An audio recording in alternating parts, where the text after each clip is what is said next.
ជំរាបសួរបងប្អូនទាំងអស់គ្នាថ្ងៃនេះសូមចែករំលែកវីដេអូមួយពី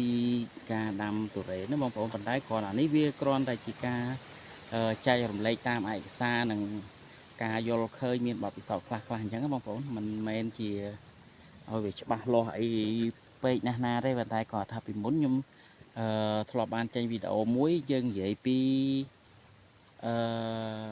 ផលវិបាកនៃការដាំទុរេនអញ្ចឹងវីដេអូនេះខ្ញុំចង់ចែករំលែកបងប្អូនខ្លះយើងត្រូវធ្វើអីខ្លះមុននឹងយើងដាំទុរេនណាបងប្អូនអញ្ចឹងវាមានប្រមាណចំណុចដែរដែលខ្ញុំចង់ចែករំលែកបងប្អូនហ្នឹងណាឥឡូវយើងនិយាយទៅកុំឲ្យវែងពេកអញ្ចឹងចំណុចទី1យើងជ្រើសរើសដីសមរម្យ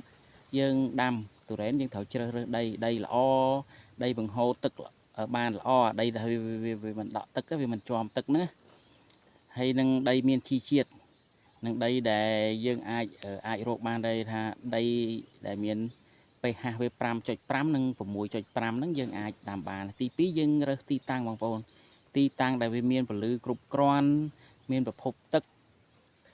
សម្រាប់ស្រោចស្រពនៅរដូវប្រាំងអញ្ចឹងយើងត្រូវគិតថាទុរេនយើងចង់ដាំប្រមាណដើមអញ្ចឹងទឹកវាយើងគិតទៅដល់ពេលអាយុវា7 8ឆ្នាំ10ឆ្នាំទទួលផលអញ្ចឹងយើងត្រូវគិតកុំឲ្យខ្វះទឹកតែពេលខ្វះទឹកគឺទុរេនវាអាចងាប់ហើយតែខ្វះទឹកតែមួយខែនៅរដូវប្រាំងវាអាចងាប់ហើយមួយទៀតវាមាន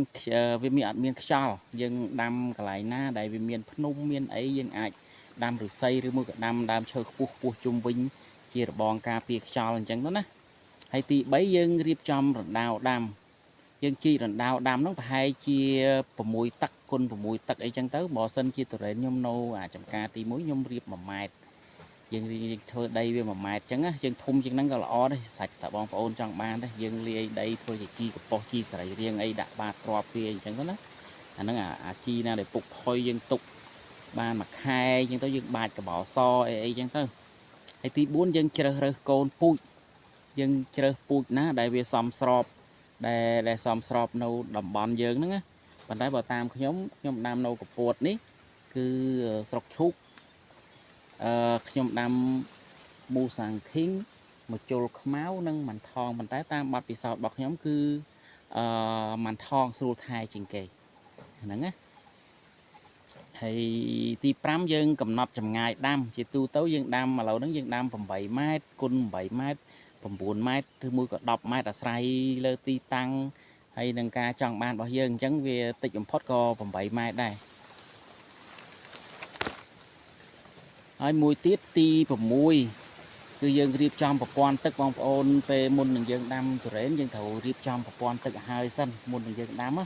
បើសិនជារដូវប្រាំងឬមួយក៏រដូវវស្សាក៏ដោយរដូវវស្សាជួនកាលក៏អត់ទីកណែបើសិនជាយើងអត់រៀបចំប្រព័ន្ធទឹកហើយយើងដាំកូនទុរេនទៅវា2 3ថ្ងៃ4 5ថ្ងៃវាអត់មានភ្លៀងអញ្ចឹងវាធ្វើឲ្យទុរេនយើងងាប់ហើយអញ្ចឹងយើងត្រូវរៀបចំប្រព័ន្ធទឹកវាសិនយើងរៀបប្រព័ន្ធទឹកនឹងហើយយើងត្រូវបូមយើងត្រូវស្រោចស្រពបើកវាសាយើងមើលវាបើកមើលវាដំណើរការហ្មងអាហ្នឹងយើងត្រូវស្រោចស្រពដំណាក់កាលដំបូង